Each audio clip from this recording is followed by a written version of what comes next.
اخبار عن اضافه التلج في بيس 2025 وباتش جديد لكريستيانو نسخه 2008. اخبار كتيره في فيديو النهارده، بس قبل ما نبدا حط لايك واشتراك في القناه وفعل زر الجرس. ما تنساش اعمل مسابقه على حساب مجاني لواحد متابعين اول ما نوصل 4000 مشترك هنا في القناه.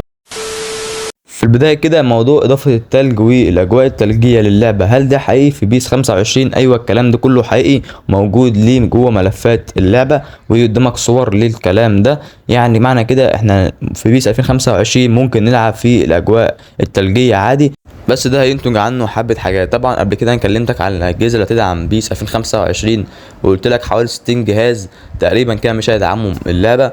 ودلوقتي اول ما تم اضافه اجواء التلجيه في 2025 هيحصل تغير في الجرافيك بسبب طبعا وجود الاجواء الثلجيه، فلازم يبقى في تغيير في الجرافيك. ومعنى ان يكون في تغيير في الجرافيك معنى كده ان اللعبه هتبقى اقوى وهتبقى افضل بكتير.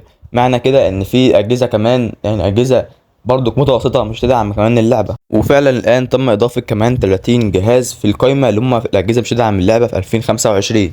وطبعا حاليا في كلام كتير منتشر ان في حمله جديده هتنزل بخصوص ان التلج موجود في اللعبه، وكونامي ضافت التلج خلاص كده. معنى كده ان في حمله رسميا من كونامي. ممكن يبقى في حمله بس لحد الان لسه الكلام ده مش مظبوط. وكمان مبقاش حمله للتلج ذات نفسه، ممكن تبقى حمله بيس 2025 عادي، حمله عاديه فيها كوينات وجي بي وتدريب وكل حاجه، بس ما تبقاش بخصوص التلج ذات نفسه. فطبيعي لو كونامي هتعمل حمله قويه لاضافات كلها بيس 25، مش تعمل اضافه واحده وهي اضافه التلج وهتسيب كل الاضافات زي كل سنه ما كونامي بتعمل.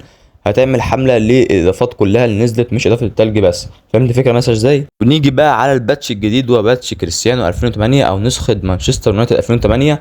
طبعا دلوقتي الباتشات كلها منتشره، وبرده دي برده جزء من الباتش، باتش اليونايتد او باتش كريستيانو 2008. طبعا في تغير كبير في القوائم، وتغير في شعارات اللعيبه، بقى في تراخيص كل الانديه، وتغير في جرافيك للجيم بلاي. ايوه النسخه ديت فيها تغير للجرافيك للجيم بلاي، تغير كبير في النسخه ديت من الباتش دي بالذات. هي حرفيا يبقى باتش قوي، بس للاسف لحد الان هو مش متوفر. انا بقول لكم عليه علشان هو كمان اسبوع تقريبا هيكون الباتش متوفر، عشان حاليا في تغير كبير في الجيم بلاي وتغير في القوائم كبير قوي. فهو انت استنى اسبوع بالظبط هتلاقيني منزله لك ان شاء الله، من اوائل الناس هتلاقيني بنزله لك الباتش ده. هو كمان اسبوع بالظبط هتلاقي الباتش كامل وهنزله لك هنا عندي في القناه. وبس كده، دي كان فيديو النهارده. ما تنساش تعمل لايك وشير للفيديو، حط اشتراك في القناه وفعل زر الجرس. اشوفكم في فيديو جاي، بصحه وسلامه، سلام.